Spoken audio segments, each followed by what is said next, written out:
You're listening to Protect It All, where Aaron Crow expands the conversation beyond just OT, delving into the interconnected worlds of IT and OT cybersecurity. Get ready for essential strategies and insights. Here's your host, Aaron Crow. What's up, everyone? Wanted to dive into this CrowdStrike incident that happened. Everybody's talked about it. Everybody, if you haven't heard about it, then you've probably been under a rock. But a little bit about me, Aaron Crow. I spent a lot of time, kind of grew up in my career, started out doing like desktop support and worked in infrastructure, building, networks and supporting Active Directory and Exchange. So over my career, I've kind of been in a lot of spaces, including even in my OT space. When I first got into OT and working in critical infrastructure, a lot of that time was spent rolling out basic services that we've had in IT for a while. And what do I mean by that? I mean, antivirus and patching and firewalls and network architecture and things like that. Things that we'd had in the IT world for decades, but really just rolling those out into these OT spaces, because as we started bringing that technology into these spaces, we started having some of those problems. We had viruses because we were using commercially off-the-shelf products like Windows and VMware and Cisco and all those things. Whereas, before it was proprietary systems that they weren't updated, but they also didn't have the same vulnerabilities because they just weren't as much, right? If you look at a lot of the vulnerabilities that come out today, it's because of, attackers go after the most prevalent systems, Windows and all those types of things. So those are the ones that have the issues, that we see the most, right? We see malware on Windows machines. We see viruses on Windows machines. Not that Mac or others or Linux are they're immune to it, but it's because the most prevalent, the most devices are Windows machines. So that's even the case in the OT world, as we saw in this. Now, this CrowdStrike issue, obviously, maybe not obviously. Just for everybody to be clear, this was not a cybersecurity issue. CrowdStrike is a cybersecurity tool, but this was not an incident from a bad actor that was attacking or a nation state. It wasn't malicious in any way. It was really just an update issue. So what happened? On July 19th, CrowdStrike released a routine sensor configuration update for its Falcon platform on Windows systems. This update was meant to enhance the security against specific cyber threats and contained a logic error that caused a system crash, leading to a blue screen of death cycle. That cycle would boot up, it'd go into the blue screen, and it'd sit there.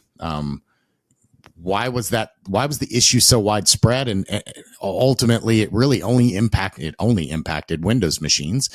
And the biggest reason there was the widespreadness of it was the response, right? So the problem became widespread due to a few factors. Let's just dive into them, right? So automated updates. I've got my tool. It automatically updates. The faulty update was pushed automatically to systems running the Falcon sensor. And all those companies that were using CrowdStrike for endpoint security have typically, you're going to auto update. You want your latest antivirus updates. You want all those types of things there. So you're constantly getting those updates and you're securing against vulnerabilities that are coming up. But that also meant that the flaw was quickly distributed across their enterprise or across their environments. Global use of CrowdStrike. CrowdStrike is a major player, and for good reason. They're a great product. The CrowdStrike Falcon platform is widely used with over 24,000 customers, including many Fortune 500 companies. As a result, this update impacted a significant number of critical systems. We saw, major airlines and airports. You look at Twitter and there's tons of examples of pictures of people walking and seeing and blue screens, and I think even Times Square had them. So why do organizations use CrowdStrike? CrowdStrike is a leading cybersecurity firm. It's known for its advanced threat detection and response capabilities. We use products like that for a few reasons, right? Is real-time threat detection.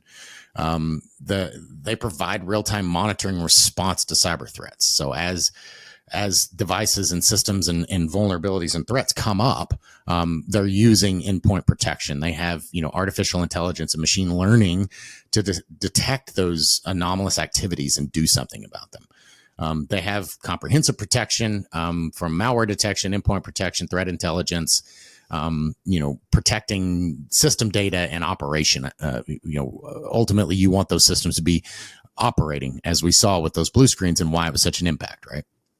And then CrowdStrike has built trust. Major corporations, government entities, because it's effective. It's not that a product is infallible, as we see, and I'll dive into more around the impact. But CrowdStrike is popular because it works, right? It's popular because it's been a staple for organizations. But why was this issue so impactful?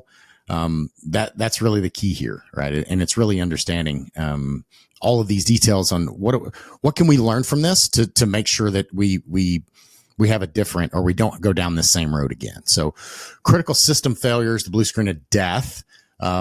It was by an update led. That update is what pushed those failures, right? It only pushed it on Windows machines, and they were basically inoperable. Like they were until a person put hands on a keyboard and fixed the problem. There was nothing you could do. So they would just sit there at the blue screen of death until you do it. So, if you think about airline check-ins and banking services, hospitals, all of those types of devices, anytime that any of those were hit, you look at airports and there's hundreds of them. So some person has to put hands on, and there were some automated, but for the most part, a lot of those systems are segmented for a reason. So it makes it difficult to get to them. Maybe, the ones in the airport are a kiosk. The machine may be on the back. Maybe they have to, I saw pictures of, workers with, on ladders trying to get to the PC to be able to do the work. It was a fairly complex remediation. So the fix included, requiring technician to really manually boot systems into safe mode or recovery mode, delete that problematic file, which is time consuming. Again, just that process, booting it in, even if I can do it remotely, is difficult. But when you have other things like BitLocker and the fact that these devices are physically segmented, or I have to go, physically put hands on them, and there's tens, hundreds of these devices spread across large geographical areas, every airport, all these different locations. I don't have necessarily people just sitting there waiting to deploy. So how do I put hands on all of these things?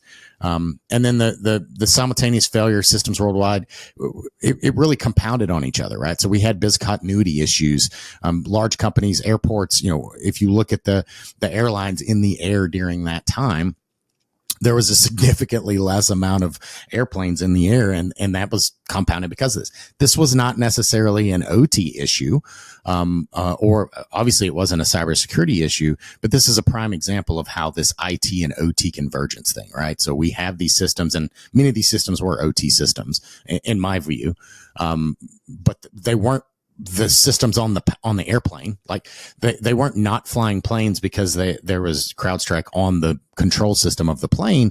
It was because they couldn't book things. They couldn't schedule. They couldn't get you boarding passes. They couldn't, book your luggage. Like all of those were the reasons that brought this thing down. And that jaws into the bigger picture of why things are different in IT and OT. Automatic updates. There's a reason why we don't patch in OT the same way we do in IT. It's a reason why, one of the other stories in this is Southwest Airlines came out and they had Windows 3.1 and they weren't impacted the same way that some of the other airlines were. I'm not saying that everybody should have really old operating systems, but what I am saying is it's a prime example of upgrading and having the latest and greatest of everything doesn't necessarily make you more reliable, make you more available, or make you even more secure. At the end of the day, these entities are doing what they need and what they focus on, whether it's a power plant, an airline, an airport, a train, a manufacturing facility. Just replacing and upgrading is not necessarily the right choice and not the right action. Same thing with updatings, right? So we want to update our CrowdStrike or whatever our systems are, the iOS on our Cisco devices, the firmware on our firewalls, all these things. In an IT world, I'm going to update those almost instantly or very quickly within weeks of those things, and sometimes hours of those things being released. But in an OT world, it's so dangerous to do that. And this is a prime example of how that is dangerous. So that also brings in risk. If I update these devices, then there's a risk of bringing down an entire entity. We saw this on a large scale. This may be one of the largest ever. But what do I do about that? If I'm not going to, let's play devil's advocate and let's pretend that we're not going to auto update any of our devices in critical systems from now on. What does that mean? Well, how can you do this differently? Well, you can roll it out to a smaller group. You can have a test environment. You can validate that it's not going to break. Because if they'd have tested this on a few systems before they just broadly rolled it out across their entire organization, then they would have seen these blue screens come up and they would have stopped it from impacting their entire operation. But that takes time. That takes resources. That takes dedication. How many updates are made? How frequently can they do that?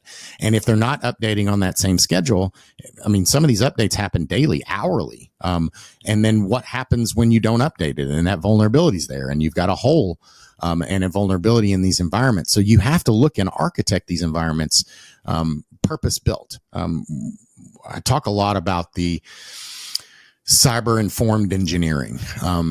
Idaho National Labs has done a great job of really pushing that concept and designing this idea. I'm going to be speaking about it at DEF CON and ICS Village, but ultimately it's around purposes like this, right? What can I do?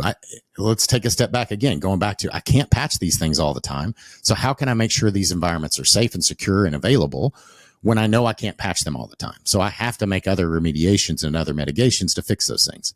I need to make sure I'm having backups. I need to make sure that I'm doing testing. I'm going through all of these steps, and I have somebody at the table that's playing that devil's advocate, because obviously it makes sense to go patch and put the latest vulnerability information for my endpoint protection, like a CrowdStrike, right? Obviously, I want to have the latest and greatest. I want to have the latest information. It's like the president is always wanting the latest information about whatever is going on in the world. He doesn't want to be working on 2-month-old or even hour-old information, because it could have changed, and his decisions can vary depending on that information. We look at it the same way, but obviously on the flip side, the risk is something like this can happen. So we've got to have, there's a reason why OT is segmented. There's a reason why we don't patch at the same level. There's a reason why we use different tools. There's a reason why we segment from, Active Directory, and we don't put OT devices typically into an IT organization. We have different teams that are pushing it. Like, you need to have different analysts that are looking at the data. And all of these things are because a lot of the technology that's in OT and IT are very similar, but the way that we run them and the impacts to an outage. If your email server goes down for a few hours, it's a bad day, but it's not the end of the world. Your entire organization doesn't shut down. But as we see with incidents like this, an OT environment bringing down your entire, booking operation means that you can't fly planes. It means that, you can't sell tickets. You can't, all of these things have these ripple effects across sectors. So, the CrowdStrike blue screen of death, this incident, highlights the critical dependency of organizations and how critical it is on cybersecurity solutions, right? And the cascading effects of how a single update can have on global operations.